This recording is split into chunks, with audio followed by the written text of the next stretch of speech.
Commandos. मैं युग नगरे वायराज डिफेंस क्लास चैनल पर आपका हार्दिक अभिनंदन और स्वागत करता हूं। कमांडोज, भारत के अनसुने महानायक की श्रेणी में मैं आज आपसे परिचित करा रहा हूं अभिनव अभिमन्यु की। ये समय रहा होगा 455 ईस्वी का।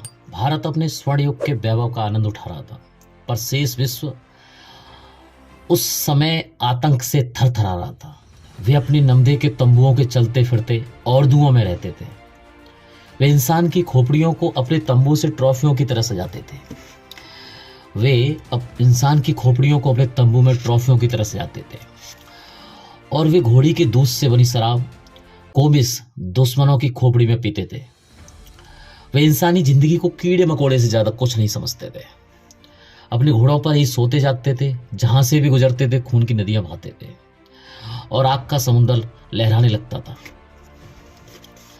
मुस्लिमों से पहले पूरब में वे सभ्यता और संस्कृति के सबसे बड़े विध्वंसक थे। पश्चिम उन्हें कहता था द रेथ ऑफ गॉड, खुदा का कहर।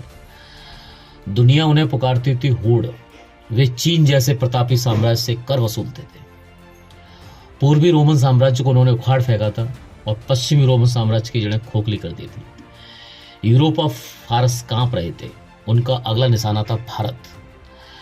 वृद्ध कुमार गुप्त युद्ध से कोसों दूर थे। वृद्ध सम्राट गुप्त साम्राज्य के कुमार गुप्त युद्ध से कोसों दूर थे। जीवन के अंतिम वर्षों में भोगों में मग्न थे, भोग विलासिताओं में मग्न थे। लेकिन इन प्रलयकारी आक्रांताओं का सामना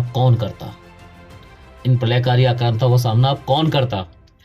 लेकिन तभी सामने आया भारत का एक महानायक, एक नया अभिमन्यु, जिसकी उम्र थी 16 वर्ष।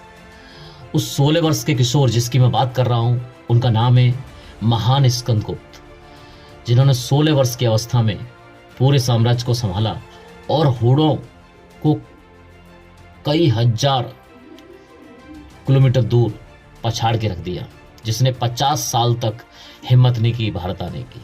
तो ऐसे महान अभिनव अभिमन्यु सम्राट स्कंदगुप्त को कोटि कोटि नमन।